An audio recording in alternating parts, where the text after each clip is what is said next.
Hola, estamos aquí en una entrevista especial y en un programa especial con un invitado de lujo y con un líder latinoamericano muy importante, el expresidente de la República del Uruguay, José Mújica, y recién electo senador por la República del Uruguay. Le agradezco muchísimo, don Pepe, que nos haya dado chance, tiempo. Encantado, y un saludo al pueblo Esta es mexicano. Una entrevista con los medios públicos mexicanos, que en estos momentos pues creo que también la comunicación se vuelve algo muy importante, sobre todo si se hace desde los medios públicos, ¿no? ¿Cómo ha sentido su visita a México en estos días que ha estado? Muy cariñosa, muy amable. México es un país que ha hecho de la hospitalidad una tradición histórica, un acervo de su carácter nacional. Y muchísimos compatriotas míos, en momentos duros, cuando el Uruguay estaba sumergido en una dictadura, recalaron acá. Y no tenemos otra cosa que agradecimiento al pueblo mexicano y a su tradición cultural. Y yo he estado otras veces en México, en otros lugares. Es un pueblo brutalmente afín y que tiene su propia personalidad, su gracejo. Ha transformado sus dolores en sonrisa. Exacto. Y en colores, ¿no? Hablando de hospitalidad, ahorita tenemos en México al presidente, todavía lo podríamos denominar presidente, en tanto no se haya terminado el proceso de su renuncia de Bolivia, a Evo Morales. Usted sostuvo un encuentro con él. Aquí sí, lo fui a saludar. Fui a saludar porque lo conozco hace tiempo y pasando por acá me pareció que correspondía. ¿Qué balance hace de lo que está sucediendo en Bolivia? ¿Cómo sintió usted a Evo Morales? Bueno, es un dibujo muy complicado. En primer término, que le indican un poco a Evo, en todo caso, una dificultad de su propio partido, que no pudo vertebrar recambio como corresponde a quien luche por transformaciones de largo aliento. Sí. Que van más allá de la aventura personal de cada uno de nosotros. La construcción de seres colectivos que sean capaces de levantar las banderas consecuentemente, tratando de mitigar las diferencias sociales y las desigualdades, necesita construir seres colectivos y gente que suceda. No es fácil. ¿Le faltó tiempo a Bolivia para eso, al MAS? ¿O le sobran más bien contradicciones muy severas que vienen de la época de la colonia? Sí. Bolivia mayoritariamente es un conjunto de pueblos indígenas, la mayoría quechua y aymara y guaraní, pero hay otros pueblos. Sí. Y hay una minoría blanca de descendientes del proceso de colonización, de la inmigración y de mestizos. ¿Hay similitudes con Brasil en este sentido? Es decir, con el fenómeno de lo que les sucedió o lo que le está sucediendo al PT y a Lo de Brasil es más vasto, más complejo, muy continental. Pero hay gotas de racismo, Sí, hay gotas de discriminación que toman el color, el origen, pero están mezclados con las clases sociales. le pregunto esto porque usted lanzó ayer una idea muy interesante en la Universidad Iberoamericana, que creo que es la que usted está construyendo, que es la urgencia y la necesidad de que América Latina se reconozca como una región económica y que articule políticas en ese sentido. Sí. ¿Sobre qué va esta idea, don Pepe? Hay una que es elemental, la lengua. Exacto. Hablamos la misma. Es muy difícil encontrar un conjunto humano tan vasto que hable la misma lengua. 2, un periplo histórico. Surgimos la independencia política en el preciso momento que se vertebraba el mercado mundial. Sí, Y cambiamos nuestra independencia política por dependencia económico. del área industrial del mundo. Más claro, llegamos tarde, cuando en el mundo se había procesado la explosión de la era industrial. Tenemos 200 años de desventaja. Pero tendemos a absorber la cultura y los valores culturales del área central del mundo. De Estados Unidos. Tratamos de vivir como ellos, los imitamos como ellos, pero no hemos sufrido la capitalización de ellos. Tampoco tuvimos la oportunidad de robar lo que robaron ellos. Exacto, no fuimos colonialistas. Sí, claro. No porque seamos buenos. Porque estamos sometidos. Tal vez no tuvimos oportunidad por estar sometidos. Bueno, con los indígenas de las zonas No nos hemos originarias, portado bien tampoco. Exacto. Somos hijos del mismo pecado Exacto. y somos por lo tanto pecadores. ¿Cuál es el pecado? Original. El colonialismo, somos descendientes de inmigrantes,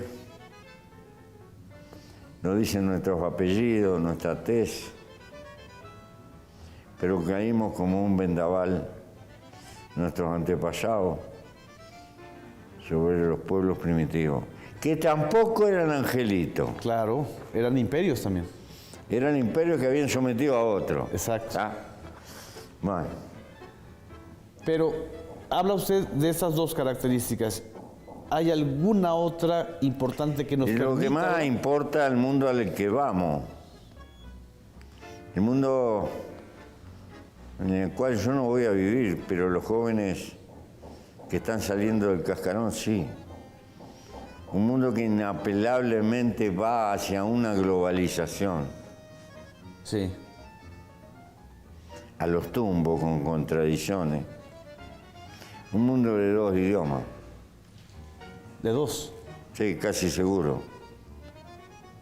Uno Inglés práctico, y el español. inglés, y el otro el idioma local. Ya. Digo esto porque hay 300 millones de chinos aprendiendo inglés. Así es. Es decir, el chino no se va a volver el idioma No sé. de intercambio. El que tenga algún nieto que le tire una ficha al cero, que le haga estudiar mandarín, por las dudas. Pero pienso que en ese mundo no hay que pensar que la humanidad se va a volver buena, humilde y sana. No, pues no. Eso es. Más vale desconfiar un poco, por las dudas. Así es. Y si se desconfía un poco, hay que tratar de ser fuerte para defender los derechos. Y los latinoamericanos no somos nada en el mundo. Para poder terciar tenemos que estar juntos. Sí.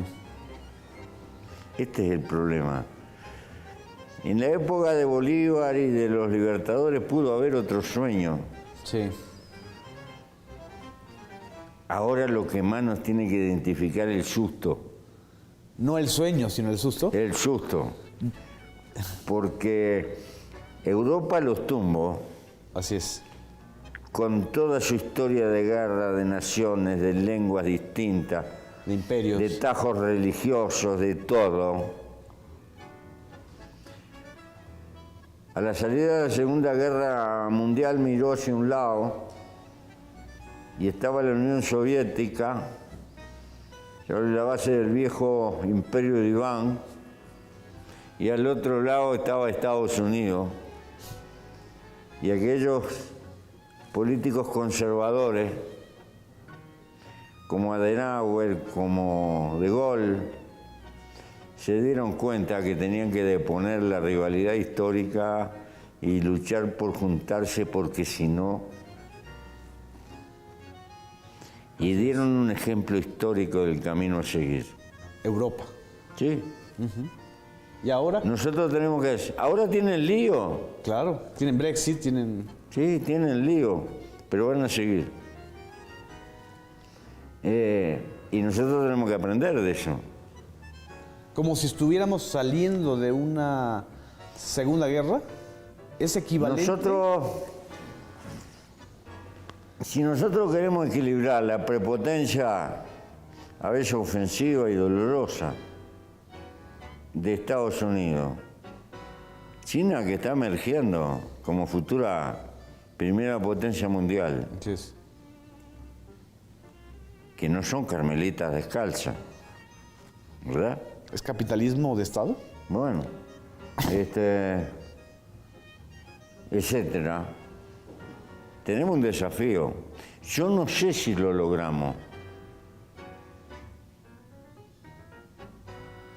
Porque en la historia hay vencidos y vencedores. Sí. Y es posible que pertenezcamos al cuadro de los vencidos. Galeano lo dijo desde hace... Pero mucho peor es no intentarlo. Exacto.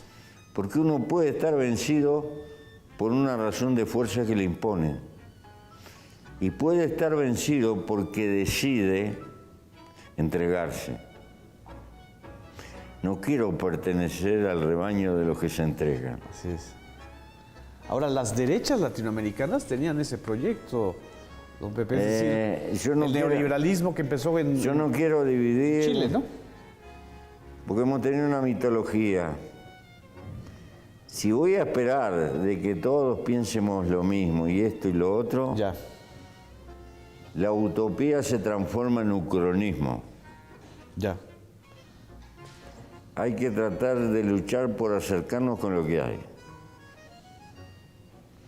Pero no solo hay que seguir el camino, primero, no seguir el camino de inventar organismos que después no camina e inventamos otro y otro y otro. Sí. Segundo, tiene que ser responsabilidad directa de los gobiernos. Tiene que haber al lado de los gobiernos alguien cuya tarea principal es mover a los ministros concretos que traten de confluir en políticas comunes.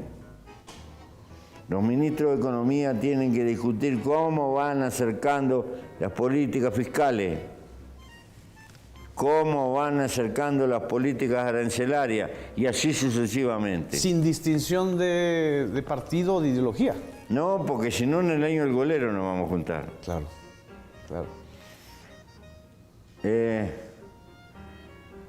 Y esto es un problema con derecha, con izquierda, con centro, con lo que hay, Sí. con la realidad. Después, tan importante, más importante que esto,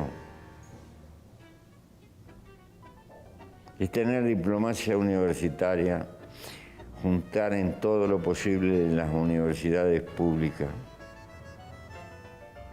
trabajar sobre la inteligencia. Si no integramos la inteligencia, nos comemos el futuro. Si nuestra inteligencia la procesamos para que los más brillantes trabajos se los lleven las multinacionales, estamos fritos. Así es. Tenemos que cultivar inteligencia para desarrollar nuestra América y cuidarla como un tesoro.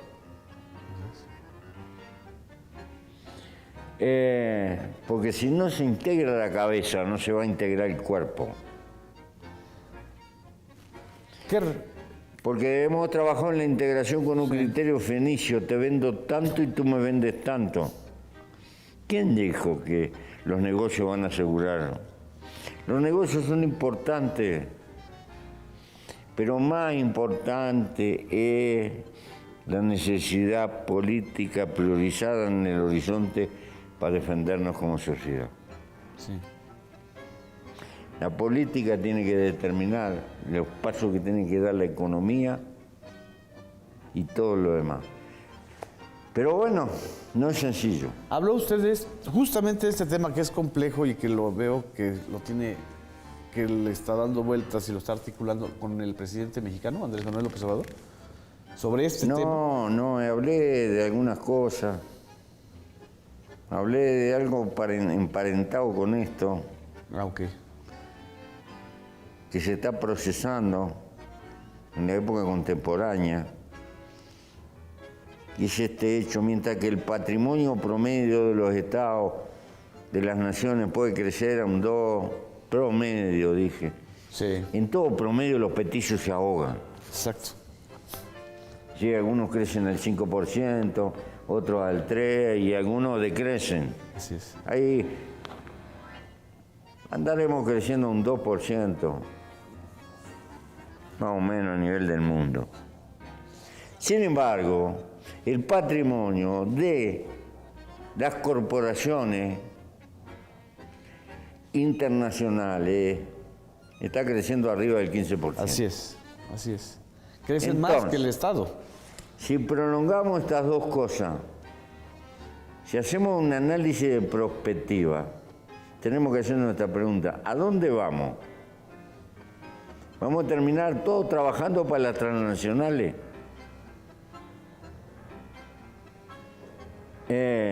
Esto nos alterna a todos. Estamos en un proceso de neocolonialismo por la vía de las corporaciones. ¿Qué le pasa a nuestras burguesías nacionales?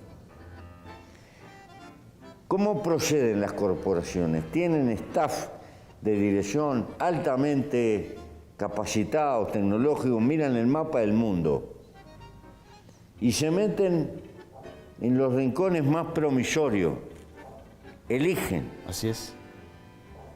Puede ser México, puede ser Uruguay, puede ser Angola, no importa. O Bolivia. Cualquiera. Van atrás de la tasa de ganancia con eficiencia. ¿Qué le pasa a nuestras burguesías? No tienen esa capacidad. Ya. Son patriarcales, a veces son familiares.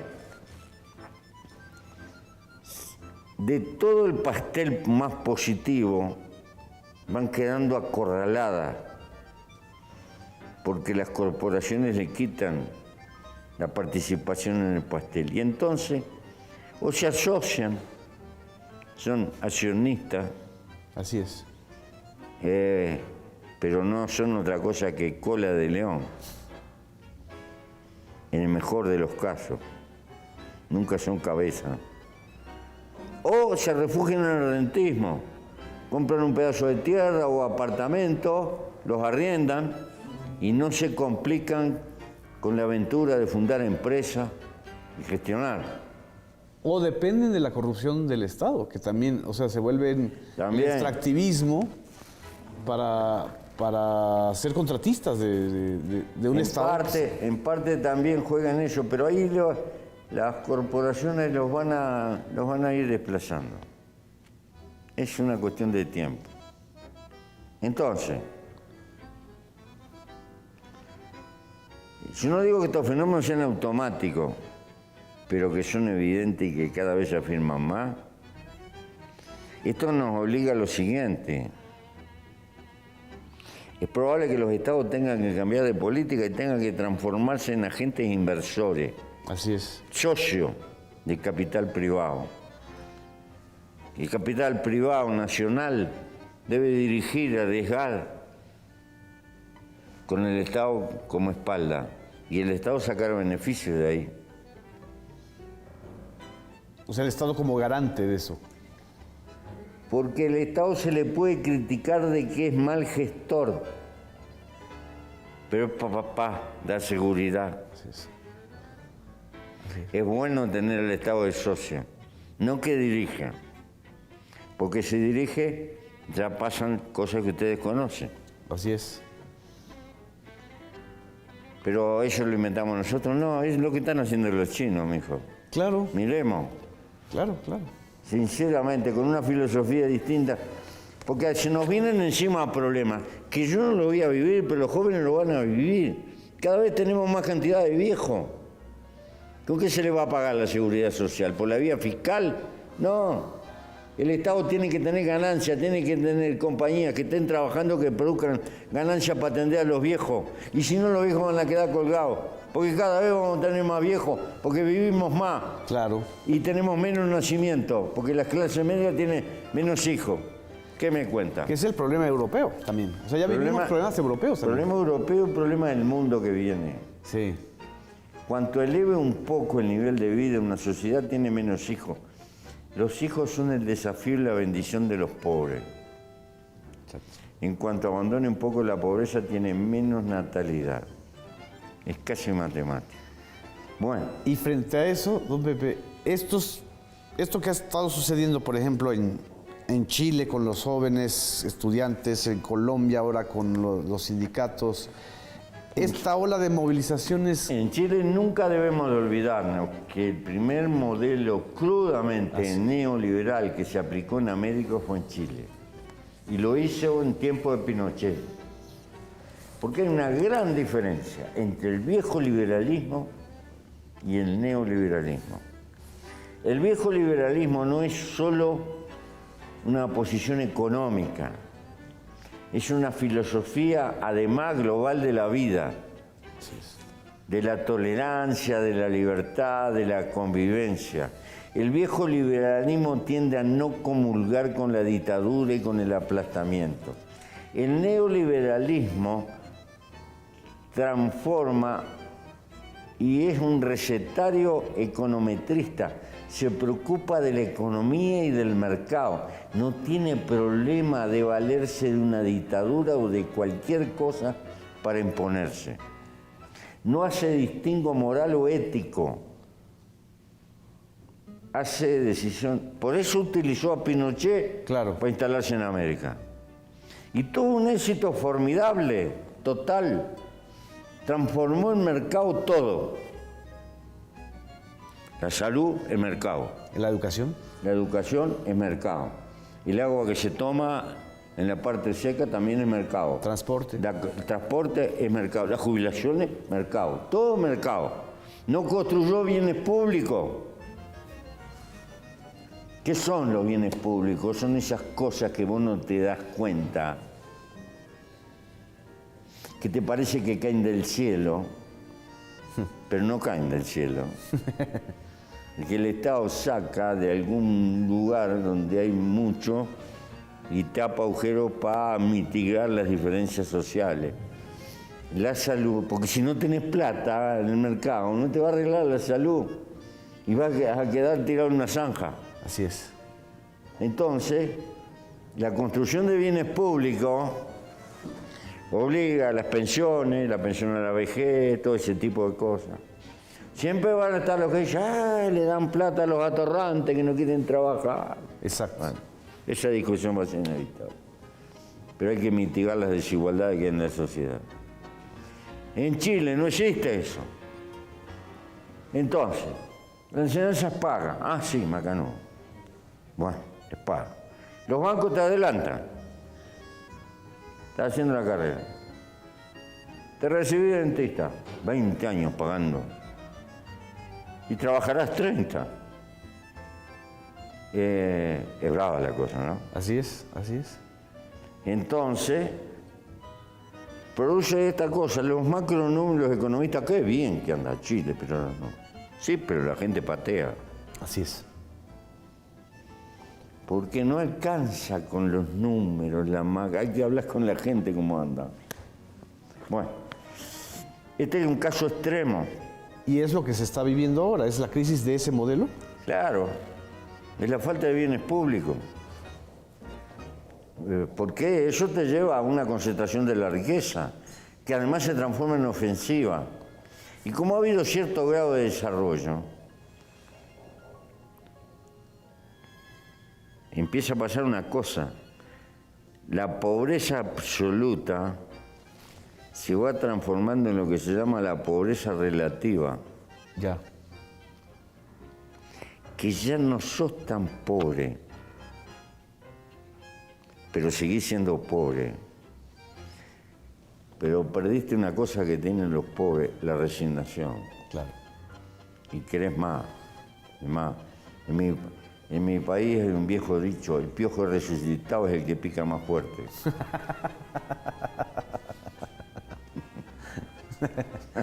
Y eso se vivió también en Uruguay con la dictadura. Eso se vive en todos lados. Sí. Eso se vive en todos lados. Y la gente que salió de la pobreza extrema porque el Estado tuvo políticas y eso, pierde la perspectiva de que eso fue consecuencia de la política. Entonces, muchísimo en los países donde hay mucha religiosidad, es de Dios, es la fe, el otro, el mérito personal, esto, el otro. Bueno, porque es más fácil hacer consumidores que ciudadanos. Claro. Pero Pero me está diciendo... eso nos multiplica la cantidad de demanda que hay en la sociedad. Claro. Pero eso me está diciendo que entonces el neoliberalismo sembró su propia paradoja. Porque si tú sacas de la pobreza absoluta a una parte, aunque sea minoritaria de la Es sociedad... inevitable, esto es inevitable. Inevitable estás construyendo ciudadanía. Es inevitable para el neoliberalismo y para todo. Este es un problema de la cultura moderna, de la cultura subliminal. Tú eres periodista público, tal vez no, pero todos los medios de comunicación, para vender la noticia, tiene que ser una noticia un poco escandalosa o ruinosa que hable de los defectos humanos. Porque lo que es bueno no atrae, ¿verdad? Ahora, ¿de qué vive ese periodismo? Del marketing. Exacto. De propagar. Fíjate vos qué contradicción. El periodismo exacerba los defectos de los cosas y difunde. Y vive de la propaganda de las cosas. Así es. Del marketing. Ahora el marketing ha generado una cultura. Esa cultura subliminal que creemos que triunfar en la vida es comprar cosas nuevas. Exacto. Y ser compradores compulsivos. Entonces nos pasamos la vida pagando cuotas y perseguimos la felicidad como el burro que persigue la zanahoria. Nunca alcanza. La mercancía ahora entonces es el cuerpo mismo. Por supuesto. La vanidad. Por supuesto. De hecho, es como si le estuviera... Nunca los medios docentes, el profesorado, las maestras, nos van a educar y nos van a decir que triunfar en la vida es ser rico. Pero de hecho, todo el sistema subliminal que nos bombardea nos lleva a pensar que triunfar en la vida es ser rico.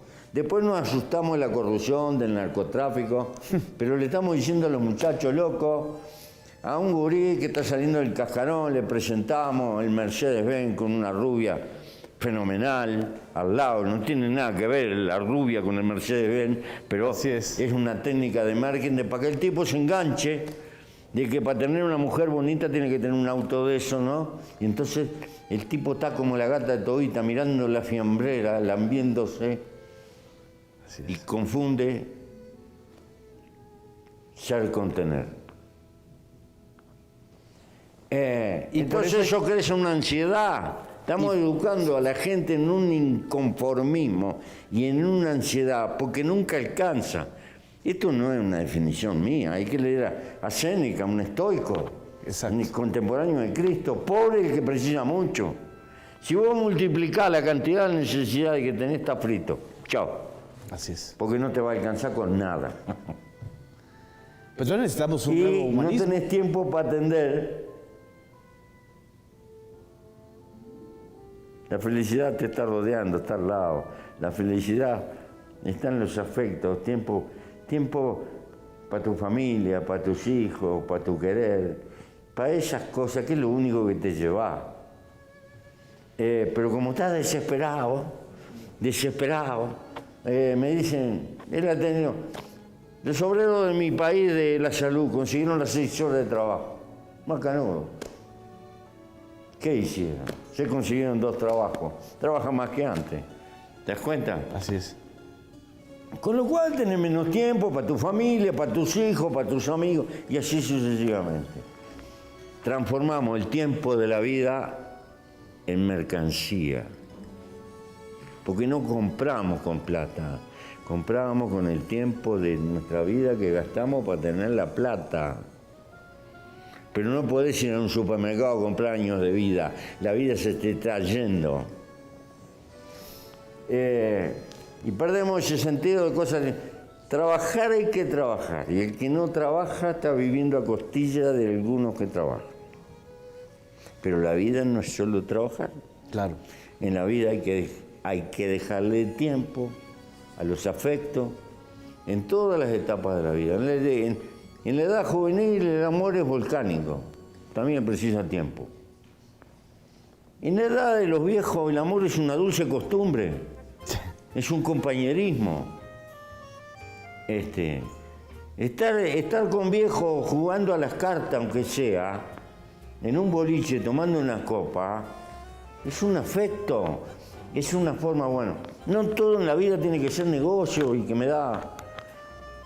Si a los seres humanos le quitamos el afecto, no sé para qué vivimos. Así es. Para cumplir con obligaciones. Si vos multiplicás las obligaciones no te queda tiempo. Bueno. Y hacemos disparate uno. Fíjense ustedes.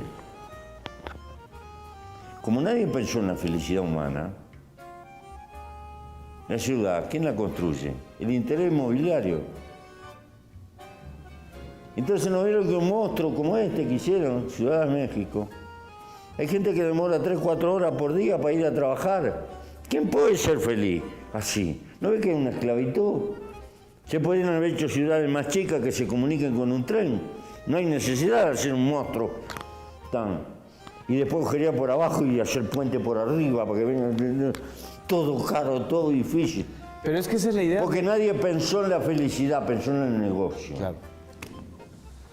Pero esa era la idea de la modernidad y también, según el neoliberalismo. Pero es que yo te digo que tengo un desafío civilizatorio, por supuesto. Exacto. Que París está en el mismo problema. ¿Qué hicieron? Inventaron las ciudades satélites. ¡Pah! Son bárbaras. Una ciudad chiquita, tenés todo. Pero vos salís de la ciudad satélite con el auto, lo dejás, vas hasta el tren, después el tren entra al corazón de París. Ahí tenés que emerger y otra vez remar para donde va y de vuelta deja quieto, muchachos. Si tuviera una ciudad de 300, 400 mil personas, va en bicicleta caminando a trabajar, va a ir y venir. Claro. ¿Cómo evitó Uruguay eso, por ejemplo? No, Uruguay tiene el mismo problema, es más chico nada más. Pero este no es un problema... Estoy apenas tocando un problema. Exacto. Que se puede considerar secundario, está lleno de problemas de ese tipo. Porque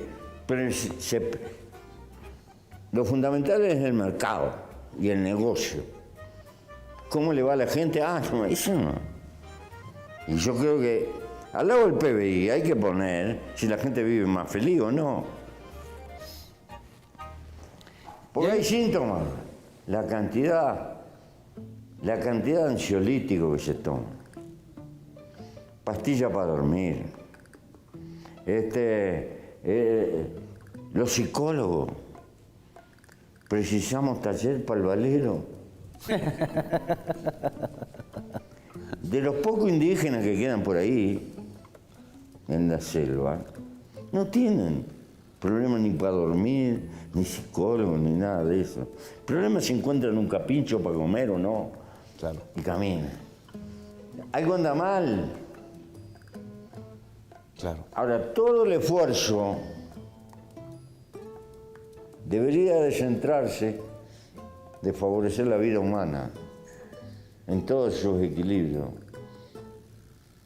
Sin embargo, estamos haciendo las cosas para multiplicar el negocio. La vida humana no interesa. La vida humana es un recurso para multiplicar la ganancia. Y no es el objetivo. Por eso tenemos un desafío. Hemos inventado una civilización maravillosa. El egoísmo capturó la ciencia, la domesticó y entró a multiplicar la productividad y creó todo el basamento tecnológico de esta civilización moderna. Y vivimos 40, 50 años más que los que vivían hace un siglo. Es maravilloso. Pero también nos está creando esto. Es una mentira gigantesca. Porque nos dice, miren que hay para todo y no hay para todo. Claro. Mentira, no hay para todo. Porque entre otras cosas no hay para todo, porque el mundo no resiste. Claro. Si fuéramos a vivir todo como viven los gringos, explota el mundo. Ni los gringos viven. Así como que ellos esto dicen. es mentira. Va a haber uno que están condenados a estar jodidos y chao. Exacto. Me estás describiendo un fin de época. Estamos viviendo Estos un son- fin- si seguimos así, corremos el riesgo de acercarnos a un holocausto ecológico. Porque no podemos dominar la máquina que hemos desatado. Sí. La ganancia, el mercado, la religión del mercado. Algunos son cristianos, van a misa, y dicen que creen en Dios. No, la religión de ahora es el mercado. Claro. Y la religión es un Fíjate, negocio. se hacen las parejas nuevas. Si estaremos bombardeados en el Valero. Se hacen las parejitas nuevas. Se están por casar o se casaron. Y salen a pasear y van a ver el shopping. Exacto. Van a ver vidriera. No van a ver una puesta de sol, un arroyo, una cosa así. Van a ver donde los van a desplumar. Los van a tener. Estamos como robotizados. Exacto. Es un impacto cultural que nos domina. Esto como una gigantesca telaraña en la que estamos inmersos y agarrados de todos lados. Es fácil criticarlo, pero dificilísimo zafar. Porque vos tenés un gurí de llevar unos championes comunes y ¿por qué no me compraste los de marca, verdad? Y andá a explicarle después. Hay una presión cultural de esto. Usted mencionó en la Ibero a estos movimientos feministas nuevos que han surgido no solamente en México ni en Estados Unidos, sino en toda América Latina. Tienen una causa justa. ¿Cómo caracterizaría eso que está sucediendo en el esquema de este fin de época? Yo creo que progresivamente nuestras sociedades han sido patriarcales porque en la historia humana ha primado la fuerza hasta hoy. Y los que me digan que no, ¿por qué despilfarramos tanta guita en ejército y etcétera? Pero en la medida que el trabajo se va transformando cada vez más en intelectual, la diferencia en el tono de fuerza desaparece y la mujer está demostrando que tiene la misma capacidad y en algunas disciplinas capacidad superior. Por ejemplo, tiene una capacidad de análisis de escenarios mucho más complejos y grandes que el hombre. El hombre es más rectilíneo, en profundidad. La mujer tiene una tendencia de ver más cosas juntas. Tal vez es una consecuencia de la preocupación de la cría. Sí. Viste que la mujer está trabajando haciendo una cosa y siempre está con la oreja donde está. Ahí nos llevamos. Y su parte emocional es mucho más. Esta capacidad cognitiva han introducido a la mujer en la disciplina del análisis de los escenarios militares por esa capacidad de ver, mucho más cosas juntas y combinarlas que el hombre. Es decir, no necesariamente somos iguales, no somos iguales. Tenemos diferencias, por suerte, si no sería un desastre. Por suerte. Pero tenemos los mismos derechos y tenemos las mismas posibilidades. Y en algunas cosas, hoy se está equilibrando. Y hay una cosa que, por lo menos en la universidad de mi país, está pasando. Las mujeres terminan mucho más las carreras que los hombres. Más claro, son menos atorrantas que los hombres. Son más consecuentes. Y terminan la disciplina. En mi país vamos a quedar, el Poder Judicial va a ser femenino. Vamos a tener que pedir la cuota masculina, porque en el Parlamento votamos los fiscales, y eso, y bueno, hay 10 fiscales mujeres y un hombre. Es un proceso que se ve, y uno ve la matrícula. ¿Se revirtió? Sí, se revirtió en medicina, en todos lados. Inevitablemente viene una equiparación. El problema es que los hombres nos podamos sacar ese patriarcado que tenemos en la cabeza y que las mujeres eduquen a las nuevas generaciones. Claro. Pero una cosa, no matemos el amor. Buena frase. No matemos el trampolín de la vida. Para un poquito. ¿Por qué lo dice? Y lo digo porque hay algunas variables que se caen en una actitud extrema. ¿Bélica? ¿De guerra de sexos, de guerra de géneros? De separación de la relación humana, natural, del hombre con la mujer. Y se ve en el hombre solo un agresor, que lo ha sido, evidentemente, y ha sido un dominador. Pero no vamos a salir de Guatemala para tener en Guate peor. No vamos a inventar un mundo de Amazonas. Tenemos que inventar un mundo equilibrado y donde no matemos la poesía de la vida. Exactamente. Ahora, pero donde más pesa el patriarcado en los sectores más humildes, por lo menos en mi país. Igual aquí en México. Hay una tendencia machista a dejar a la mujer con 2 o 3 hijos tirada y que se arregle como pueda. Y ahí el Estado tiene que recurrir con política, porque hoy sabemos cosas que no sabíamos antes. Lo que pierde una gurisa, en los 3 primeros años de vida, incluyendo la aventura de formación en el vientre de la madre, nunca más lo recupera. Quiere decir que cuando una gurisa, un gurí, se forma en una madre que tiene que pasar necesidades elementales, no solo materiales, sino además afectivas, eso se refleja en la formación de la criatura. Quiere decir que esto no es una ayuda social, esto es una inversión de futuro, porque si no vamos a tener una criatura que arranca en la vida ya con desventaja. Esos 3 primeros años son clave para la formación del tejido nervioso. En términos sencillos, la computadora biológica que lo va a regir. Entonces los estados tienen que invertir y tienen que tener políticas de ayuda a esos sectores en ese momento. Eso no lo va a hacer el neoliberalismo. ¿Qué lo va a hacer el neoliberalismo? Eso no es negocio. Exacto. Aunque a la larga es... A la larga es bruto el negocio. Exacto. Porque si no va a tener la consecuencia en 20 años. Una última pregunta. Haciendo la reflexión generalizada de esta crisis de modelos de época que estamos viendo en América Latina, ¿qué escenarios más inmediatos ve, don Pepe? Es decir, está lo de Argentina ahora con el regreso de Alberto Fernández, está la crisis ahorita de Colombia, la movilización social igual que en Chile. Está ahora México viviendo un proceso de reajustes y de...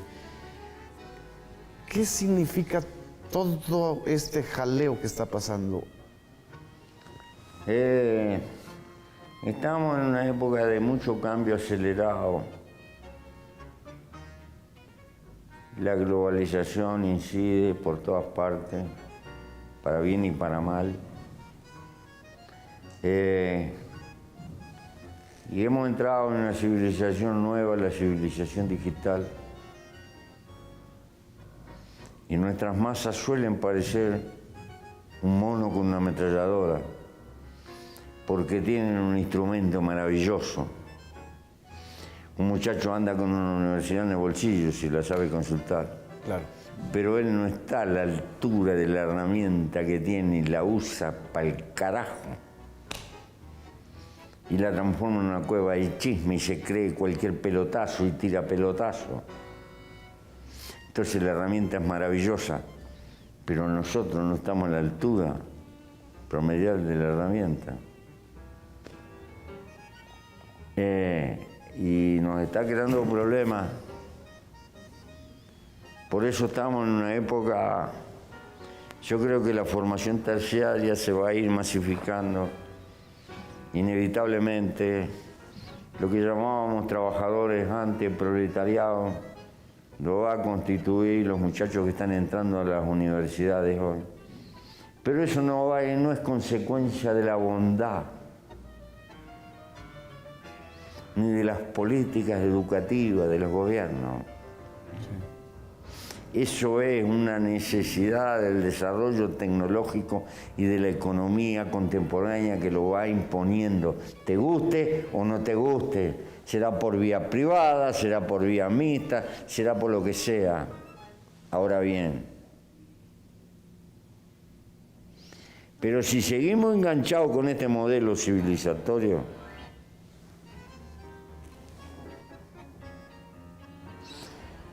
tendremos que estudiar y reciclarnos toda la vida permanentemente. Si no somos capaces de inculcarnos una cultura de la sobriedad,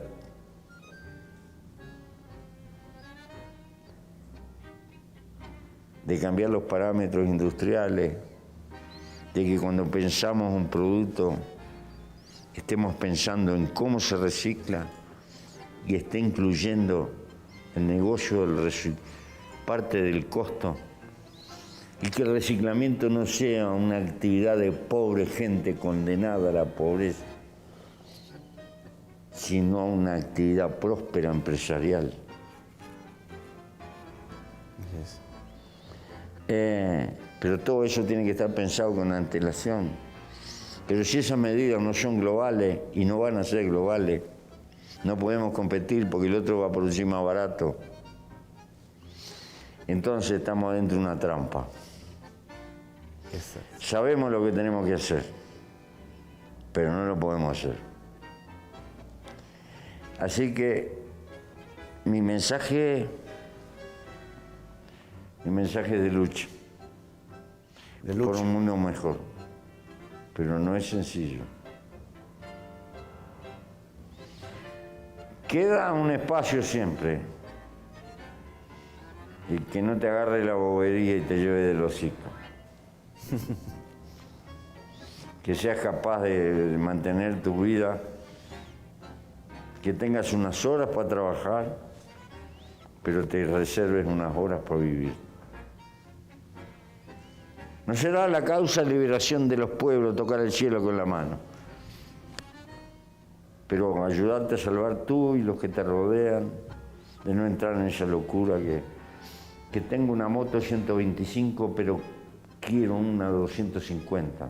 Y cuando tenga la 250 quiero el... Y así, si entras en esa, estás frito. Es insaciable. No tiene fin. Es un mecanismo que no tiene fin. No tiene fin. Cambiar eso en el mundo parece muy difícil. Lo que es posible es la conducta de uno. que no vio, que te curran y... me van a decir que no se puede. Pero para eso es la política, ¿no? Para marcar Yo digo que rumbos se puede. éticos, ¿no? A mí me hicieron propaganda de presidente pobre. ¿Qué presidente pobre ni presidente pobre?